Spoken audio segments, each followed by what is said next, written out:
ಸಂತೂರ್ ಮುಕ್ತ ಮುಕ್ತ ದೇವಾಗಿವ ಸವಿಗಾನದ ಹಕ್ಕಿ ಹಾಡಿ ಮುಕ್ತ ಮುಕ್ತ.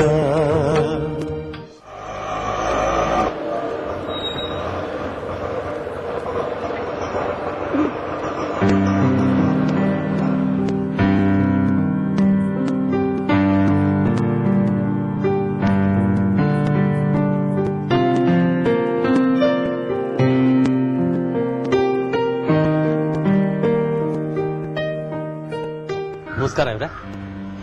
ಸಿಎಂ ಸಾಹೇಬ್ರಿದಾರ? ಇದ್ದಾರೆ ಸರ್. ಅವ್ರನ್ನ ನಾವು ನೋಡ್ಬೇಕಿತ್ತಲ್ಲ. ಹಾಗೆಲ್ಲ ನೋಡಕ್ಕಾಗಲ್ವಲ್ಲ. ಸ್ವಲ್ಪ ಅರ್ಜೆಂಟ್ ಕೆಲಸ ಇತ್ತು. ಎಷ್ಟು ಅರ್ಜೆಂಟ್ ಕೆಲಸ ಇದ್ರು ಇವತ್ತು ನೋಡಕ್ಕಾಗಲ್ಲ ಮೇಡಮ್. ಇವತ್ತು MLAಗಳು ಮಿನಿಸ್ಟರ್ಗಳನ್ನ ಯಾರನ್ನು ನೋಡ್ತಾ ಇಲ್ಲ. ನೋಡಿ ಎಷ್ಟು ಜನ VIP ಗಳು ಕೂತಿದ್ದಾರೆ ಅಂತ. ನಾವು ಅವ್ರಿಗೆ ಹತ್ತಿರದ ಸಂಬಂಧಪ್ಪ. ನನ್ನ ಹೆಸರು ಶಾರದಾ ಅಂತ. ಇವ್ರ ಕಂಟಿ ಮೇಷ್ಟ್ರು. ಶಾರದಾ ಅಂತ ಹೇಳಿದ್ರೆ ಸಾಕು ಅವರೇ ಎದ್ ಬಂದ್ ಕರ್ಕೊಂಡು ಹೋಗ್ತಾರೆ. ನೋಡ್ತಾ ಇರಿ. ಅಯ್ಯೋ ಗೊತ್ತು ಬಿಡಿ ಮೇಡಮ್. ಸಂಬಂಧ ಅಂತ ಹೇಳ್ಕೊಂಡು ದಿನಕ್ಕೆ 1000 ಜನ ಬರ್ತಾರೆ. ಎಲ್ರು ಒಳಗ್ ಕಳ್ಸಿಬಿಟ್ರೆ ಸಾಹೇಬರು ನನ್ನ ಗೇಟ್ ಪಾಸ್ ಕೊಟ್ಟು ಕಳ್ಸಿಬಿಡ್ತಾರೆ. ಏನ್ರಿ ನಾವೇನೋ ಸುಳ್ಳು ಹೇಳ್ತಿದೀವಿ ಅನ್ನೋ ತರ ಮಾತಾಡ್ತಿದ್ದೀರಲ್ಲ. ಸಾಹೇಬ್ರಿಗೆ ಹೇಳಿ ನಿಮ್ಮಲ್ಲಿ ಆಕ್ಷನ್ ತಗೊಳ್ಳೋ ಹಾಗೆ ಮಾಡ್ತೀವಿ. ಆಯ್ತು ಹಾಗೆ ಮಾಡೋರಂತೆ. ಈಗ ಸಾಹೇಬರು ನೋಡಕ್ಕಾಗಲ್ಲ ಮೇಡಮ್. ನಾವು ಬಂದಿದ್ದೀವಿ ಅಂತ ಹೇಳಿಪ್ಪ. ನೋಡದಿದ್ರು ಪರವಾಗಿಲ್ಲ. ಹೆಸರೇನಂದ್ರಿ? ಕಂಟಿಮೆಸ್ಟ್ರು. ಇವಳು ನನ್ನ ಹೆಂಡತಿ ಶಾರದಾ ಅಂತ. ಸಿಎಂ ಅವ್ರ ರಿಲೇಷನ್.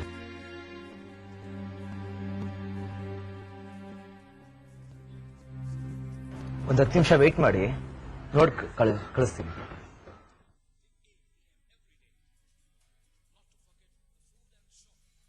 ಸರ್, ಯಾರೋ ಗಂಡ ಹೆಡ್ತಿರ್ ಬಂದು ತಮ್ಮನ್ನು ನೋಡ್ಬೇಕು ಅಂತ ಗಲಾಟೆ ಮಾಡ್ತಾ ಇದ್ದಾರೆ ಸರ್. ಈಚೆ ಟೈಮ್ ಇಲ್ಲ ಅಂತ ಹೇಳಿ ಕಳಿಸ್ರಿ. ಸರ್ ಹೇಳ್ದೆ ಸರ್, ತಮ್ಮ ಹತ್ರದ ರಿಲೇಷನ್ ಅಂತ ಹೇಳ್ತಾ ಇದಾರೆ ಸರ್. ಸುಳ್ಳು ಹೇಳ್ತಾ ಇದಾರೆ ಅನ್ಸುತ್ತೆ ಸರ್. ಆಟೋದಲ್ಲಿ ಬಂದ್ರು. ಹೆಸರೇನಾದ್ರೂ ಕೇಳಿದ್ರ? ಹ್ಞೂ ಸರ್, ಕಂಟಿ ಮೇಷ್ಟ್ರು ಮತ್ತೆ ಶಾರದಾ ಅಂತ ಹೇಳಿದ್ರು ಸರ್.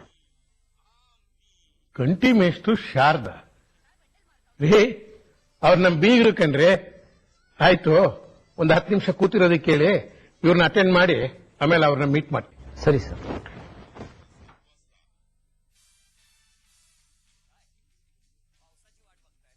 ಒಳಗೋಗಿ ಸರ್.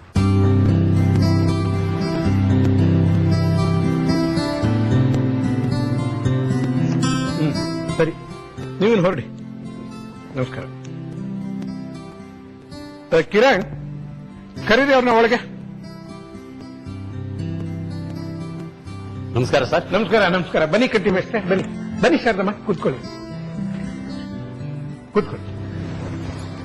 ನಮ್ PAಗೆ ನೀವ್ ಯಾರು ಅಂತ ಗೊತ್ತಾಗಿಲ್ಲ, ಅದಕ್ಕೆ ಹೊರಗಡೆ ಕಾಯಿಸ್ಬಿಟ್ಟಿದ್ದಾನೆ. ನಾವ್ ನಿಮ್ ಹತ್ತಿರದ ಸಂಬಂಧನೇ ಅಂತ ಹೇಳ್ತಿದ್ರು. ನಿಮ್ PA ತುಂಬಾ ದುರಹಂಕಾರದಿಂದ ಮಾತಾಡ್ತಿದ್ರು ಸರ್. ಅವನ ಪರವಾಗಿ ನಾನ್ ಕ್ಷಮೆ ಕೇಳಿ. ಈ PAಗಳಿಗೆ ಬುದ್ಧಿನೇ ಇರೋದಿಲ್ಲ. ನಾನು ಮುಖ್ಯಮಂತ್ರಿ ನೋಡಿ, ನಮ್ಮ ಸಂಬಂಧ ಅಂತ ಅಂದಮೇಲೆ ಜೋರಾಗಿರ್ಬೇಕು ಅಂತ ಅವನ ಮನಸ್ಸಿನಲ್ಲಿ. ನೀವು ನೋಡಿದ್ರೆ ಆಟೋದಲ್ಲಿ ಬಂದು ಇಳಿದ್ರಂತೆ. ನಮ್ಮ ಸಂಬಂಧ ಅಂತ ಅಂದಮೇಲೆ ಕಾರ್ನಲ್ಲೇ ಬರಬೇಕು, ಹೈ ಕ್ಲಾಸ್ ಬಟ್ಟೆಗಳನ್ನೇ ಹಾಕೊಂಡಿರ್ಬೇಕು ಅಂತ ಅವನು ಅನ್ಕೊಂಡ್ಬಿಟ್ಟಿರ್ತಾನೆ. ನೀವು ನೋಡಿದ್ರೆ ಹೀಗೆ ಬಂದಿದ್ದೀರಿ. ಅದಕ್ಕೆ ಅವನು ನಮ್ಮ ರಿಲೇಷನ್ ಅಲ್ಲ ಅಂತ ತಿಳ್ಕೊಂಡ್ಬಿಟ್ಟಿದ್ದಾನೆ. ಅವನೊಬ್ಬ ಈಡಿಯಟ್. ತಾವು ತಪ್ಪು ತಿಳ್ಕೋಬೇಡಿ. ಇನ್ನೊಮ್ಮೆ ಬರೋವಾಗ ಒಂದ್ ದಿವಸ ಮುಂಚೆನೆ ಶರಾವತಿಗೆ ಒಂದು ಫೋನ್ ಮಾಡಿ, ನಿಮ್ಮನ್ನ ಕಾರ್ನಲ್ಲಿ ಕರೆಸ್ಕೊಳ್ಳೋ ವ್ಯವಸ್ಥೆನ ಶರಾವತಿನೇ ಮಾಡ್ತಾಳೆ. ಆಗ ಇಂಥದ್ದೆಲ್ಲ ನಡೆಯೋದಿಲ್ಲ. ಶರಾವತಿ ನೋಡಿಲಿ, ಶಾರದಮ್ಮ ಕಂಟಿ ಮೇಷ್ಟ್ರು ಬಂದಿದ್ದಾರೆ.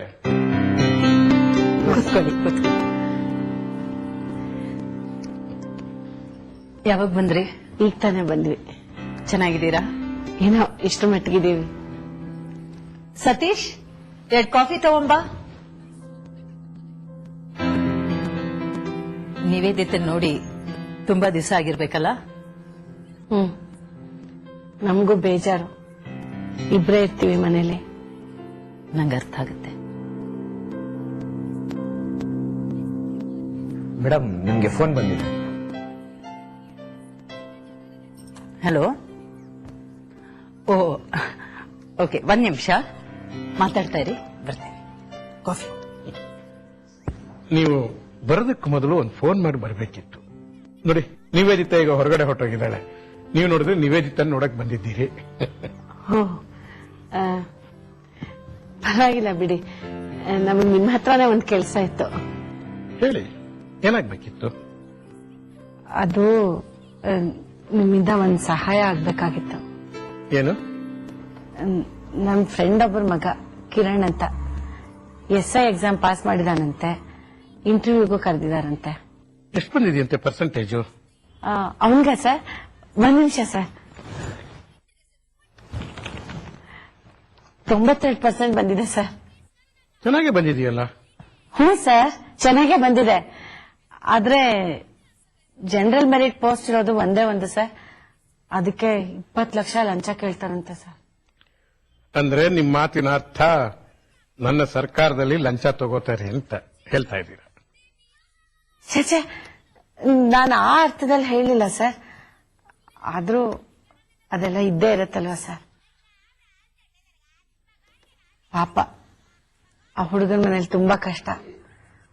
ಅಷ್ಟೊಂದು ದುಡ್ಡು ಎಲ್ಲಿಂದ ಹೊಂದ್ಸಕ್ಕಾಗತ್ತೆ ಸರ್? ಅದಕ್ಕೆ ಸರ್, ನೀವು ದೊಡ್ಡ ಮನಸ್ಸು ಮಾಡಿ ಆ ಪೋಸ್ಟ್ ನ ಆ ಹುಡುಗನ ಕೊಡ್ಸಿದ್ರೆ ತುಂಬಾ ಉಪಕಾರ ಆಗುತ್ತೆ ಸರ್. ನೋಡಿ, ಅದೊಂದು ಗವರ್ನಮೆಂಟ್ ಪೋಸ್ಟ್. ನೀವು ಕೇಳಿದ್ರಿ ಅಂತ ನಾನು ಇಂಟರ್ಫಿಯರ್ ಆಗಿ ಆ ಹುಡುಗನ್ಗೆ ಆ ಪೋಸ್ಟ್ ಕೊಡಿಸೋದಕ್ಕೆ ಸಾಧ್ಯ ಆಗೋದಿಲ್ಲ. ಅದಕ್ಕೆ ಅದರದೇ ಆದ ರೂಲ್ಸ್ ರೆಗ್ಯುಲೇಷನ್ಸ್ ಇರುತ್ತೆ. ಅದೊಂದು ಡಿಪಾರ್ಟ್ಮೆಂಟ್ನವರು ಒಂದು ಕಮಿಟಿ ಅಂತ ಮಾಡಿರ್ತಾರೆ. ಆ ಕಮಿಟಿ ಮುಂದೆ ಇಂಟರ್ವ್ಯೂ ಆಗಬೇಕು, ಅವರು ಸೆಲೆಕ್ಟ್ ಮಾಡೋದು. ಅಲ್ಲಿ ಗವರ್ಮೆಂಟ್ ಮಾತು ನಡೆಯೋದಿಲ್ಲ, ಅದೊಂದು ಸ್ವಾಯತ್ತ ಸಂಸ್ಥೆ. ಗೊತ್ತು ಸರ್, ಅದಕ್ಕೆ ನಿಮ್ಮ ಹತ್ರ ಬಂದಿರೋದು. ನೀವು ಮನಸ್ಸು ಮಾಡಿದ್ರೆ ಎಲ್ಲ ಆಗುತ್ತಲ್ವಾ ಸರ್? ಎಷ್ಟು ಸಾರಿ ಹೇಳಮ್ಮ, ಇದರಲ್ಲಿ ನಾನು ಇಂಟರ್ಫಿಯರ್ ಆಗೋದಕ್ಕೆ ಆಗೋದಿಲ್ಲ. ಯಾರಾದ್ರೂ ಕೋರ್ಟ್ ಹೋಗ್ಬಿಡ್ತಾರೆ. ಎಲೆಕ್ಷನ್ ಟೈಮು, ಮುಖ್ಯಮಂತ್ರಿಗಳು ಬೀಗರಿಗೋಸ್ಕರ ಕಾನೂನು ಮುರಿದ್ರು ಅಂತ ನಾಳೆ ಪೇಪರ್ ಅಲ್ಲಿ ಬಂದ್ಬಿಡುತ್ತೆ. ನಾನು ನನ್ನ ಜನ್ಮದಲ್ಲಿ ಇಂಥ ಕೆಟ್ಟ ಹೆಸರು ತಗೊಂಡಿಲ್ಲ. ಈಗ ನೀವು ಒತ್ತಾಯ ಮಾಡಿದ್ರೆ ನನಗೆ ಕಷ್ಟ ಆಗುತ್ತೆ. ಆ ಹುಡುಗನಿಗೆ ಹೇಗೂ ಮೆರಿಟ್ ಇದೆಯಲ್ಲ, ಇಂಟರ್ನಲ್ಲಿ ಚೆನ್ನಾಗಿ ಮಾಡ್ಲಿ, ಸಿಗುತ್ತೆ ಬಿಡಿ. ನಾನಿಲ್ಲಿ ಮುಖ್ಯಮಂತ್ರಿಯಾಗಿ ಕೂತಿರೋದು ಜನಗಳ ಸೇವೆ ಮಾಡೋದಕ್ಕೆ. ಇದನ್ನ ಅರ್ಥ ಮಾಡ್ಕೊಳ್ಳದೆ ನೀವು ಮುಖ್ಯಮಂತ್ರಿಗಳು ನಮ್ಮ ಬೀಗರು ಅಂತ ಹೇಳಿ ಸಲಿಗೆ ತಗೊಂಡು ಬಂದು ಈ ಕೆಲಸನ ನನ್ನ ಕಡೆಯಿಂದ ಮಾಡಿಕೊಳ್ಳೋದು ಎಷ್ಟು ಸರಿ? ಯೋಚನೆ ಮಾಡಿ.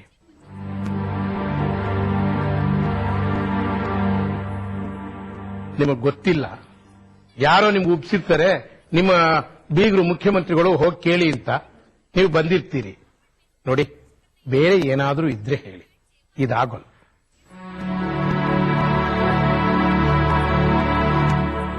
ದಯವಿಟ್ಟು ಕ್ಷಮಿಸಿ ಸರ್, ಇವಳಿಗೇನು ಗೊತ್ತಾಗಲ್ಲ. ನಾನು ಇವಳಿಗೆ ಹೇಳಿದೆ ಈ ರೀತಿ ಕೆಲಸಕ್ಕೆಲ್ಲ ಒಪ್ಕೊಳ್ಳೋದು ಬೇಡ ಅಂತ, ಕೇಳಿಲ್ಲ.